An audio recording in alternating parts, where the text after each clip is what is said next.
Donc il n'y avait pas de microbes quoi. Entre lui et moi, il n'y avait pas de microbes. Et puis c'est un ami de longue date. Il se battait bien, malgré le vase et marée. Mais il était trop fort. Il était vraiment déterminé s'il veut avoir quelque chose. Mais bon, Dieu seul sait pourquoi. C'est lui le maître des temps et des circonstances.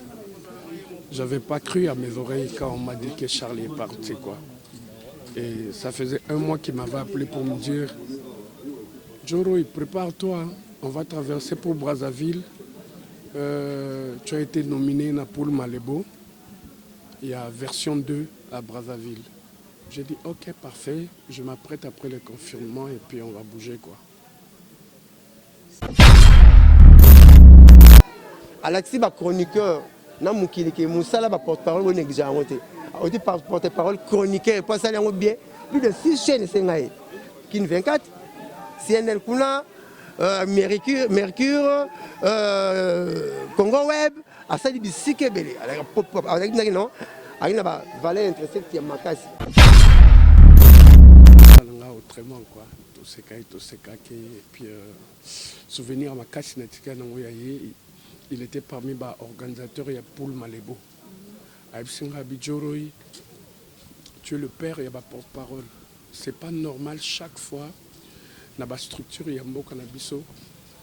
Tant que je remettre un trophée dans l'artiste cannabiso, il y a Congo Bras. L'acheminement des idées, il y a en février, nous avons consacré à l'état Yasuka. À cette mission, Yasuka, ben Singabina, Tokuta Kin 24, nous avons dit. Dans la monnaie, Yasuka, en février. Même Moutunanga. Balaka a accompagné plusieurs artistes Lelo, a accompagné les artistes Lelo, par rapport à Moussala. Vous allez comprendre qu'il a commencé. Et tant que ils ont vraiment remarqué tout le monde qui est basé.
Et alors, donc, nous allons appeler d'abord l'honorable sénateur de venir au stade de recueillement pour... voilà. Donc, nous commençons tout d'abord par l'honorable député sénateur de venir pour recueillir.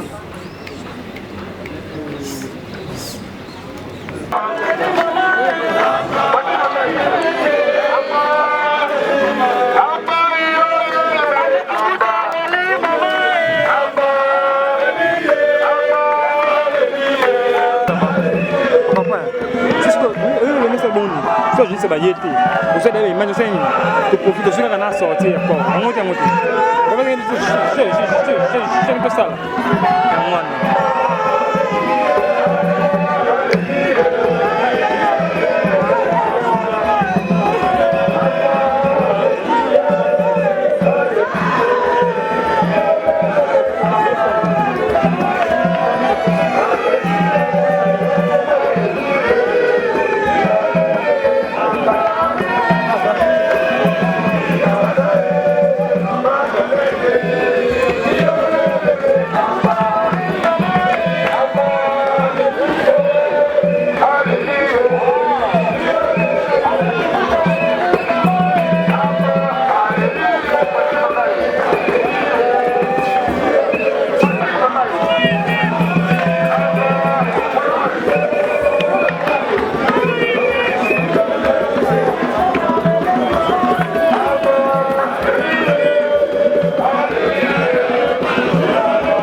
mwasi.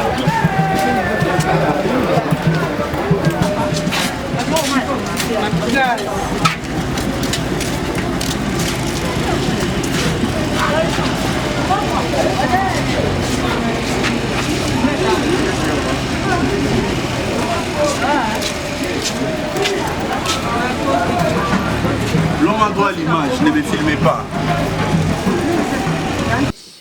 Donc, il n'y avait pas de microbes, quoi. Entre lui et moi, il n'y avait pas de microbes. Et puis, c'est un ami de longue date. Il se battait bien, malgré le vase-marée. Mais il était trop fort. Il était vraiment déterminé s'il veut avoir quelque chose. Mais bon, Dieu seul sait pourquoi. C'est lui le maître des temps et des circonstances. J'avais pas cru à mes oreilles quand on m'a dit que Charlie est parti, quoi.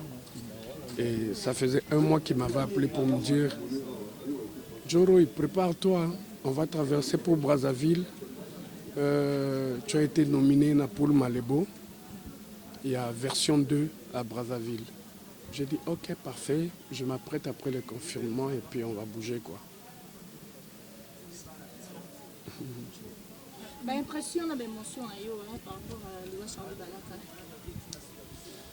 C'est dur, mais que faire? C'est dur, mais que faire? C'est la loi de la nature, comme je venais de le dire tout à l'heure.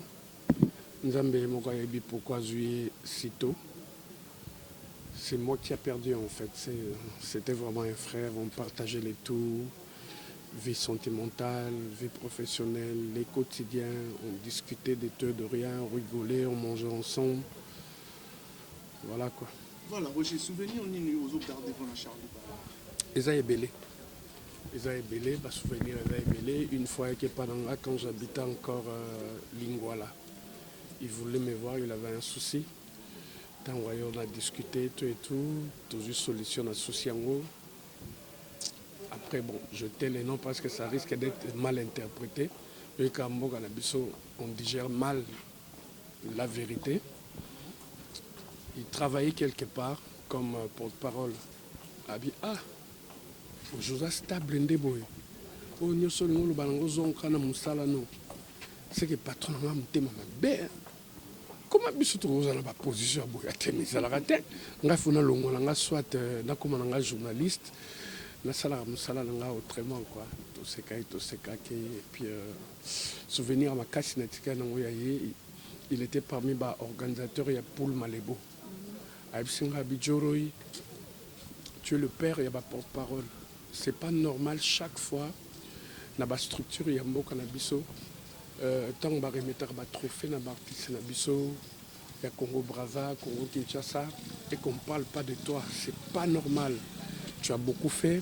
Et puis on va tout le temps à côté des artistes. Les lobes n'ont pas botami par rapport à ton travail. Normalement, la structure, on a mis tout. Il faut vous la nominer. Et cette fois-ci, moi, j'ai proposé aux amis, donc, rubrique porte-parole Peruzala. Et du coup, à Koubéanga, qui est nominé, que je devais être à la salle, à une invitation. Quand je suis arrivé, j'étais surpris d'annoncer un ami comme le meilleur porte-parole. Il y a Congo Brazzaville, il y a Congo Kinshasa. Voilà. Est-ce que... Pas impression que vous en avez? L'impression ils ont participé à moi parce que tu peux perdre Evelyne il n'y a pas très longtemps et du coup Charlie Paroucho Kende, donc c'est-à-dire il fait une impression à moi. Il y a ma casse parce que ils ont été que pour Kofi photo le babolam. C'était quelqu'un de trop souriant, pas de problème avec les gens et un bon souvenir que je garde de lui, Isaac.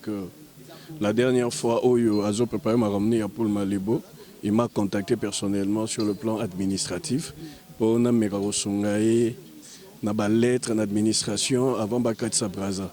Le quoi on a musala mais toujours vraiment tout pendant 3 jours na administration presque il y a ville et puis tisiko na otikala na otikala ba archive nae il y a Maramba Poul Malebo na kati voiture nanga Donc, bref, j'ai des bons souvenirs de Charlie. On a passé des moments ensemble. Nganaï, Narma Bouka, avant qu'il ne meure, pendant 2 ou 3 jours, tout en Molara, dans la ville, pour l'administration, m'a ramené à Poul Malibou. Donc, ils ont vraiment perte mon nez pour Bisso, la chronique musicale, pour Bisso, journaliste, et puis ils ont perdu mon nez pour porte-parole, parce qu'il fut aussi porte-parole. Donc, Charlie, c'est quelqu'un qui a vraiment un parcours, il y a moi ma casse, quoi. Voilà, par rapport à des journalistes, le travail qui peut musicien, il faut normalement se présenter à morgue. Mais si tout le monde a ta présence à musicien. Non, mais humainement, c'est ça le vrai problème où il y a regretté parce que de notre vivant, tout ça là-bas, on donc c'est vrai que ce sont nos partenaires. Mais tout le monde, tout ça là, tout travail rapport na bango. Tout ça rappelle besoin, il y a moins reconnaissance en fait, parce qu'il y a de ceux-là qui pensent qu'ils sont leaders, or que les leaders meurent aussi, tu vois. Quelqu'un comme Charlie Balakazam Tumoko déjà n'est banda en tant que porte-parole. Naba orchestre a miné né au biso toyebi na mboka. Moi, je croyais que Nakoko Mananga Boye, je pouvais voir tous ces gens-là ici, mais malheureusement, je ne vois pas, je ne sais pas sur l'émission sur Bazali, naebi ko lo bayangote, mais ceux qui baillent et que ça comme malam. Peut-être en cas d'empêchement, mais empêchement, ils ont liwa et moutoté parce que comme on a l'issouté. Nous avons tous des préoccupations, mais nous sommes venus pour pleurer le nôtre, Charlie Balakawa. Donc, je pense que c'est ça mon point de vue. Voilà, tonton Moudjani, en tant que chroniqueur, souvenir on est à Malam, vous regardez pour la conférence Charlie. Naoutio Lobaon Sikoyo, Charlie c'était quelqu'un que moi je connaissais personnellement. C'était quelqu'un de bien parce que dans Moussala, ça fait à peu près 20 ans tout ça là, parcours ils peut-être moi Moulay. Alors dernier souvenir, ils que la dernière fois où j'ai préparé Makamunaï à Paul Malebo, Musique Award na Braza, j'étais parmi les dernières personnes à contacter avec qui personnellement. Il avait tellement insisté, des fois qu'il était un bando à mon boulot, mais tu as qui à part Kokutana.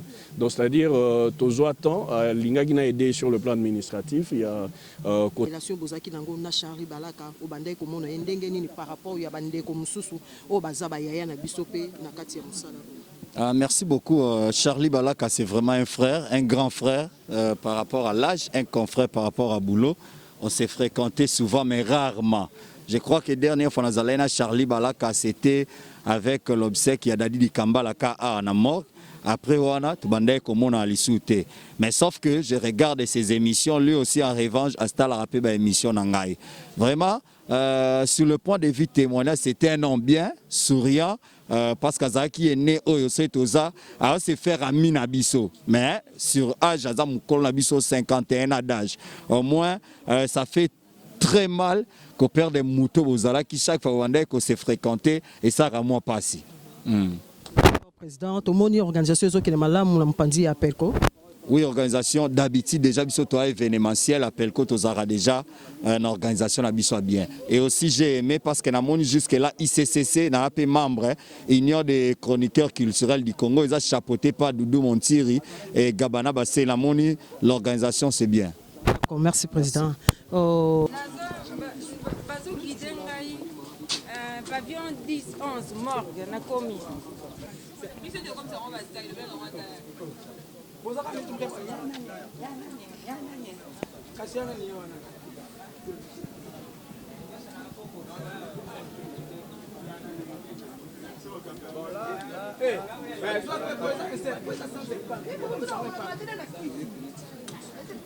Maman Mali on a biso to comme ça mon ça.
On a roloba te pour mokili mobimba yebi Charlie Balaka azali pasa papier le prince mokili mobimba yebi parce que ngam na yamba Charlie Balaka uti wenge tona maison mère nazala ngana ye.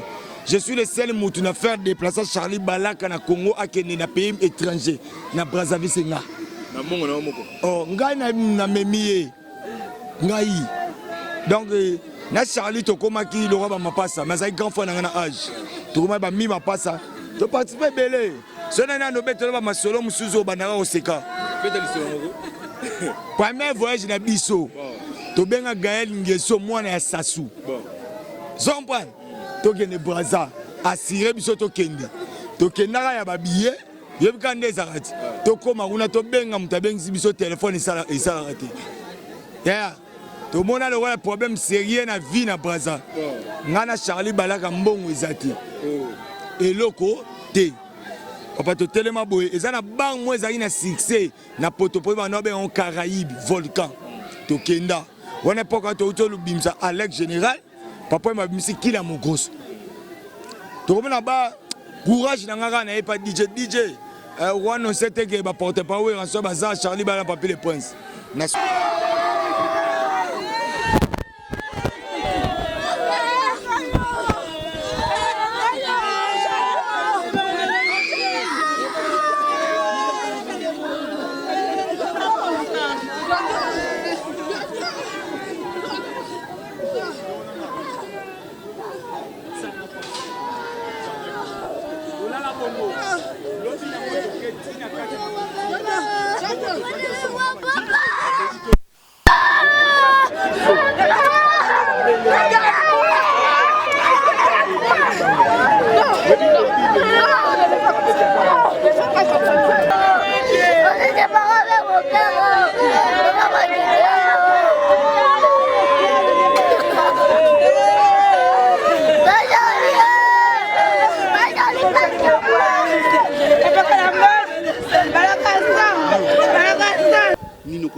par rapport à l'organisation, est-ce que Nengo Monibo Yango Yope Mkoloko Koufa ou Sébélé à la Bongo? Bon, nul n'est le maître de son souffle. Quand la mort se présente au Kendara Kaka. Pour Jésus, tu me colles mon kili à Koufa. Donc, la situation est là, mais ça n'a pas de séparation, tout ça n'a pas. Moi, je suis maman Léli. Il y a voyagé, papa Léli, donc je suis père de mon tour. Moi, je soutenu un voyage, passeport, ils ont la biale, simple retour et à la raté. Donc, là, quand on a vendu trop na Wenge, plus de 20 ans d'années na Colina na Wenge, tu passes pour jeunesse na Wenge. Donc, ils sont vivants na Wenge. Donc, Moutunanga, la Kenani Babraza trop, la salle de Makamwe Belé, témoignage de Moro Lananga Makasi, tu sais, boulot na Braza, bah, faut $500, bah, la cheminement des idées, les nakata na raté. Charlie Balaka pena. Donc, na février, nous avons consacré à Etalanga, nous avons Souka. À ça, nous avons mission à Souka, ben Singabinanga. Tokuta na kin 24 ndo na yaki adie dans la monnaie ya suka bona février même mutunanga c'est pas yaku tuna parler na pese nzembo moko na kabela kai tanga nkaka sama na nzembo na kabela kai nzembo donc mutunanga penza balakation ka parla ngonde Alexis ba chroniqueur na mukili ke musala ba porte-parole bo négligent ngote odi porte-parole chroniqueur pas ça yango bien plus de 6 chaînes c'est ngai kin 24 CNL kuna Mercure, Congo Web, à ça il bisike belé.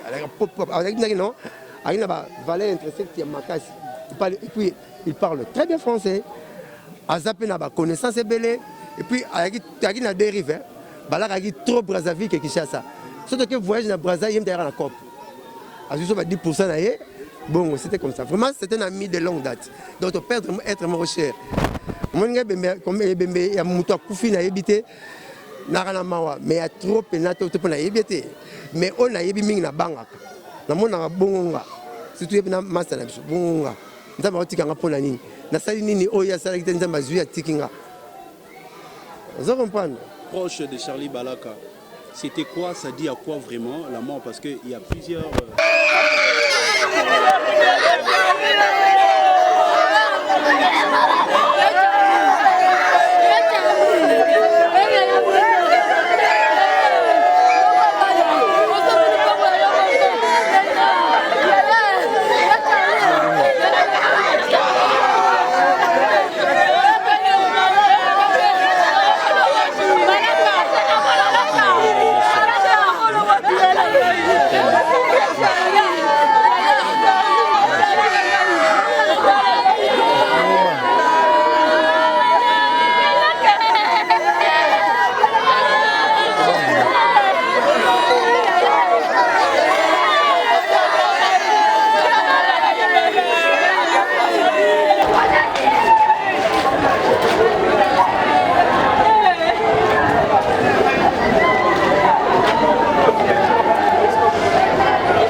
Tu vas entrer là-bas, tu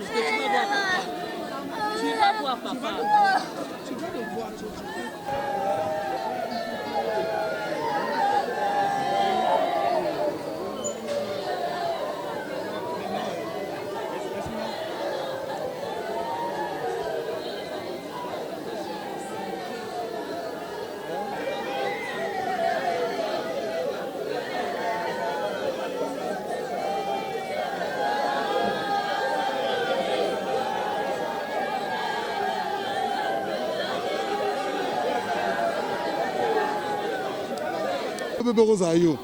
Donc aujourd'hui j'ai compris que Lelo Rosa Langai. Lelo c'est ce que tourne. Vous savez comment ça fait mal. Donc Anosaki déjà paye jour non, logiquement Moutoye Baradat de Botama, mais date de Koufa Toye Baraté. Mais lui-même c'est un message qu'il nous a dit, qui personnellement il m'a dit le fond de Natina Moroté. Nous autres il ne faut pas comment on est supérieur. Ça c'était son message, c'est ce qui me revient en tête. Donc voilà. Oui, tout le monde matin, les musiciens ont été, tout le monde est journaliste, puis ils porte-parole, bazali. Les musiciens ont été, Charlie Balaka, Kazaki, Kaka, pour porte-parole, na journaliste, tout ça qui n'est pas musicien. Je pense que Charlie Balaka, qui est journaliste, est musicien, n'a pas comédien. Alors, ce qui est là, été. Tu reconnais Bangote. Namani va porte-parole Blanchard Moussaka Zali, il représente Oueranson. Namani Papi le Prince. Il est là, il représente Oueranson. Moi je pense que ce artiste a été de la représentativité na Bango. Ça nous fait prouver que Charlie Balaka, il était important na Magamunos. Et puis toi yeba, liwe za pona mututu. Toute personne est mortelle. Et moi je vous dis que Koufa, tout en tant qu'intel, c'est important. Donc, c'est important. Ce que les musiciens ont négligé, topé a joué occupation, besoin de éviter. C'est ça, l'artiste Nanzambe Nainde Baebi. Certes, Charlie Balaka a accompagné plusieurs artistes Lelo, a accompagné l'artiste Lelo, Tombouami par rapport à Moussala. Vous allez comprendre qu'il a commencé. Ils ont vraiment remarqué tout le monde qui est basé. Bon, on a montré que ceux qui ont absence la bango, ils ont remarqué peut-être ils ont occupation la bango. Ils ont dépendé de Moutouné Ngaï Gabana depuis qu'il est mort, depuis qu'il est parti. Nazan la pongité. Je ne mets pas pour que tu organises la bande bien la preuve année. Et là, les banques sont besoin de cotiser. Dans le banane, merci à Alita Chamala. Et là, c'est important. Mais ça va contribuer. Mais Alita Chamala, ça à 90%, il y a Matanga Oyo. Moi, je pense que dans le baquet, Alita Chamala, il y a Charlie Balaka, il y a Sima Nasuka. Mais Marambo, il y a Sali Lelo. En fait, quand on dit que chambre, table, c'est ça qui est. L'époque où ils porte-parole. Est-ce que parmi l'orchestre, on a baye quand même te ko assister na moment où yasuka na lobby que omoni à travailler na BCBGT mais jibatini batuna ye voilà à travailler na maison mère domoni nani papi le presse pour répondre tam sous to ma botoroma tam sous batakufa le mide baye et là c'est important na zako bandela ko balabino que batini batuna bango mais alita chamala asali 85% ya matanga oyo Corbia Libulu Corbia Libulu Cercueil ben de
Nous allons un peu par votre salutation.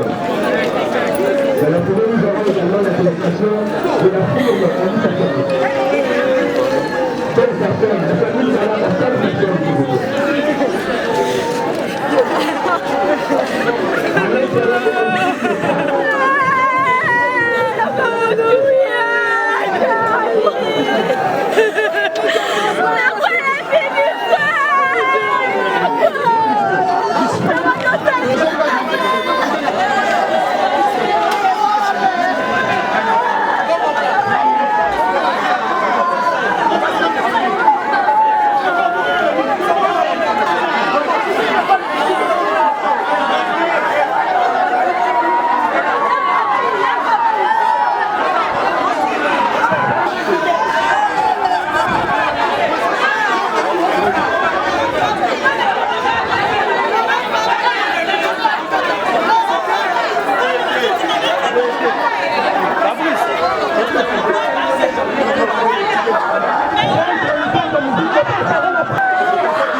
Pantalon là, tu as sauté.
Kende boye tozo respecter ba konzi ba lobby mais tozo tambo toko ke banoke malé me botis métier mutolo ba pelo kazati voilà pour sécurité ça j'ai assuré wa ko ya pe na ndenge ya keba ko mona pe ba iso ba 23 ba nyonso pesa na ndenge maître ninja lelo oyo message clé ko loba par rapport au Sega Charlie ou la leka na maison mais il y a partout bazar Hollanda bon azaki mutukati na biso voilà ya pona ki nzela na ye a poner a poni nzela na ye.